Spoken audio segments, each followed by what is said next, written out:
বন্ধুরা, বাজারে তো আদা গুঁড়ো, রসুন গুঁড়ো, জিরে গুঁড়ো, ধনে গুঁড়ো সব গুঁড়ো তো পাওয়া যাচ্ছে। টমেটো গুঁড়ো আমরা যদি ঘরে বানাই, ঘরে তো সব গুঁড়ো বানাই, জিরে গুঁড়ো, ধনে গুঁড়ো, গরম মশলা, তাহলে বাদ যাবে কেন টমেটোও গুঁড়ো করে নিব। যখন বাজারে টমেটো বর্ষাকালে 200 টাকা করে কিলো হবে তখনই ব্যবহার করব। চলুন টমেটো গুঁড়ো বানানো স্টার্ট করি। তার জন্য লাগবে টমেটোটা কেটে নিব।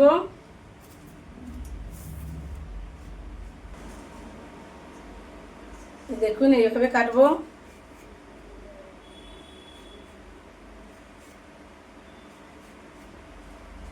এটা থালা নিয়েছি, এই সবুজ অংশটা বাদ দিয়ে দিব।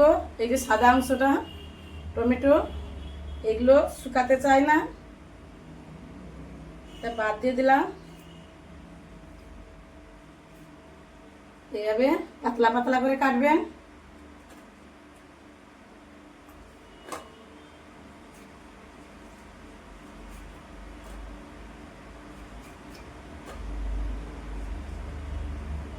এক একটা টমেটোতে এইগুলো থাকে, এই যে সাদা অংশটা, এগুলো সিদ্ধ হয় না আর শুকনো হতে দেরি হবে, খেতেও ভালো লাগে না। এগুলো বাদ দিয়ে দিব, দিয়ে একদম পাতলা পাতলা পাতলা পাতলা করে কেটে নিব। এই দেখুন যেভাবে আমি কেটেছি, একদম পাতলা পাতলা করে। যতটা পাতলা কাটতে পারেন ততটা কাটবেন।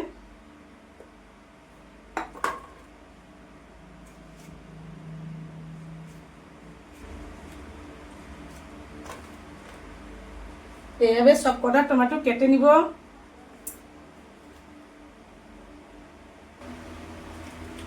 দেখুন সব কটা কেটে নিয়েছি।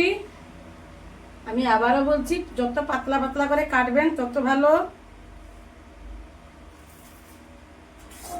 একটা থালা নিয়েছি, যে এইভাবে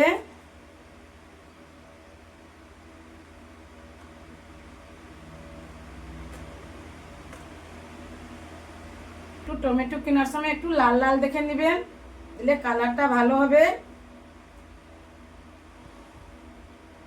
আর একটু বড় বড় সাইজে, আর যাতে টমেটোটা নরম না হয়। নরম হলে কাটতে পারবেন না পাতলা পাতলা করে। এখন তো বাজারে সব গুঁড়ো পাওয়া যায়, টমেটো গুঁড়ো, আদা গুঁড়ো, রসুন গুঁড়ো, পেঁয়াজ গুঁড়ো।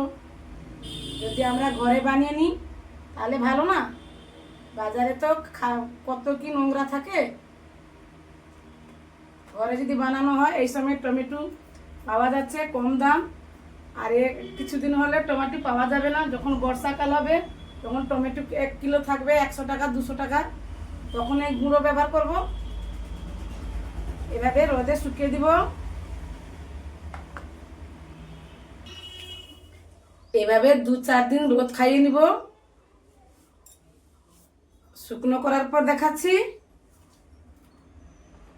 বন্ধু, 3-4 দিন পর ফিরে এলাম। এই দেখুন যে টমেটোটা কেটে আমি রোদে দিয়েছিলাম, এই শুকনো হয়ে গেছে। দেখেছেন কত সুন্দর শুকনো হয়ে গেছে। আমি একটা মিক্সার জার নিয়েছি,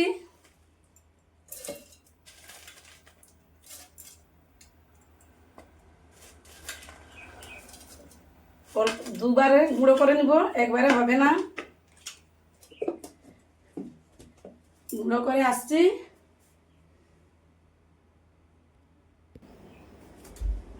আমরা দেখুন গুঁড়ো করে নিয়েছি।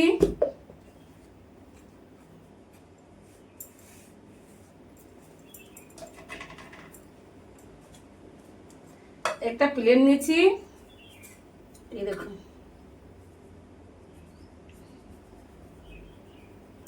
দেখেছেন বন্ধুরা, এখন তো সব গুঁড়ো পাওয়া যায় বাজারে, রসুন গুঁড়ো, টমেটো গুঁড়ো, আদা গুঁড়ো সব পাওয়া যায়। আমি আদা গুঁড়ো ভিডিও দিয়েছি, কেউ যদি বানাতে চান তাহলে দেখে নিতে পারেন। এই দেখুন কত সুন্দর গুঁড়ো হয়েছে। এই গুঁড়ো করার পরে একদিন রোদ খাইয়ে নিব, রোদে দিয়ে দিব, দিয়ে কৌটোর মধ্যে ভরে রেখে দেব। এইভাবে বাড়িতে বানিয়ে রেখে দিবেন টমেটো গুঁড়ো। এখানে আমি ভিডিওটা শেষ করছি। দেখা হবে অন্য কোনো ভিডিওতে।